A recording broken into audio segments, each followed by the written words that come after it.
If anyone's wondering where current uploads are, all I can say is that this game right here is taking over my entire life.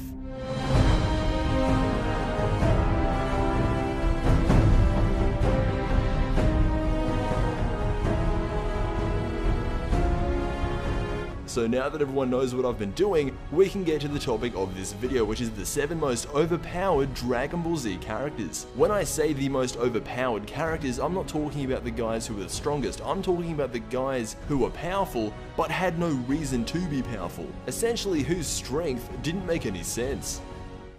The first character that I have as an example is Golden Frieza. In the new 2015 Dragon Ball Z film, Frieza obviously gets revived and seeks revenge on those who defeated him in battle, that obviously being Goku and future Trunks. Frieza decides the only way he can power up enough is to train, because apparently he's never trained a day in his life. He was born with a power level of 120 million. That part of it is fine, it's borderline Broly, but we can work with it. The thing that makes no sense to me is how he only trained for 4 months. Look, if he trained for even a year or 2, that would be fine, but he's taking on guys like Super Saiyan God Goku and winning most of the fight. Just imagine what someone like Frieza could do if he trained non-stop for 10 years. I would say that he would be stronger than Beerus, Whis, Champa, Vados, because when we first saw him he was weaker than Android 19, but now after 4 months he's competing with gods. Overpowered.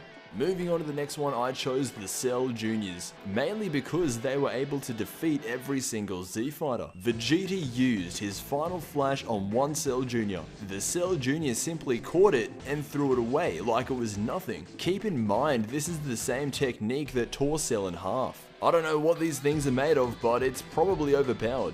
Taking out the next spot, we have Goten. I'm putting Goten on this list for a few reasons. One of those reasons is because he is a Super Saiyan, at the age of 7 no less. But seriously, how did Goten unlock Super Saiyan? I can kind of see how Trunks would have unlocked Super Saiyan because Vegeta constantly has him in the gravity room. However, Goten's training partner was Chi-Chi, and Chi-Chi is weaker than Raditz, and has almost no control over her ki. Again, keep in mind, Goten is only 7 years old and he's already one of the strongest beings in the universe. That's just a little bit overpowered. Taking up the next entry on this list, we have Super Android 13. Normal Android 13's power level was fine, but once he absorbed the parts of Android 14 and 15, he turned into the Android version of Broly. He was so powerful, almost for no reason. Androids 14 and 15 were not that strong, in fact they were defeated by regular Super Saiyans. And it's not like Android 13 is like Cell where he can absorb other androids to grow stronger, he is just a regular android. Super Android 13 is overpowered. Moving on to the next character in Dragon Ball Z that shouldn't be so powerful, we have Goku when he fought Broly. I'm talking about when he delivered the final blow. After he gathered the energy from Trunks, Gohan, Piccolo, and Vegeta, Goku matches his power with Broly. After the entire movie was based around Broly being powerful, he dies in one punch. Now I am aware of Broly's kryptonite spot in the middle of his stomach, but even still the entire movie made it look like Broly was invincible. Then they have Goku kill him with a single punch. Now I'm not saying Goku couldn't do that. If he did what he did in the Super Android 13 movie where he absorbed the Spirit Bomb and then proceeded to punch Broly, then I would be able to understand. However, the reason Goku was so powerful when he fought Broly was because the Z fighters gave him their energy, and that's fine, but the Z fighters were lying dead on the ground, barely even able to move, so it doesn't make any sense why Goku got so powerful. I just think during this time he was overpowered.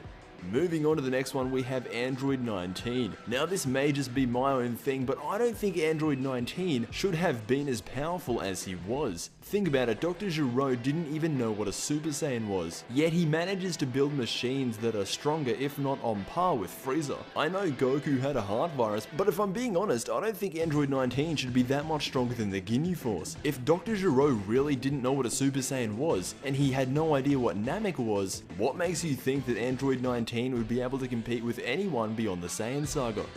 And the final entry on this list, we have yet another android. This time, it's Super 17. I'm sorry, but if you take two Android 17s and merge them together, that shouldn't make him more powerful than anyone in GT, let alone a Super Saiyan 4. Normal Android 17 can't even come close to a full Super Saiyan 1. A Super Saiyan 2 would destroy him, and in GT, Super 17 wipes out Super Saiyan 2 Vegeta, Super Saiyan 2 Gohan, even Majub, who is fused with Majin Buu. And then he even competes with Super Saiyan 4 Goku. You know, I don't rank these lists in a specific order, but if I did, Super Android 17 would take out the #1 spot. He's the entire reason I made this video. But that has been the 7 most overpowered Dragon Ball Z characters. Let me know if I missed any down below, and as always, I will see you in the next Dragon Ball Z video. Coming soon, just gotta put down Fallout.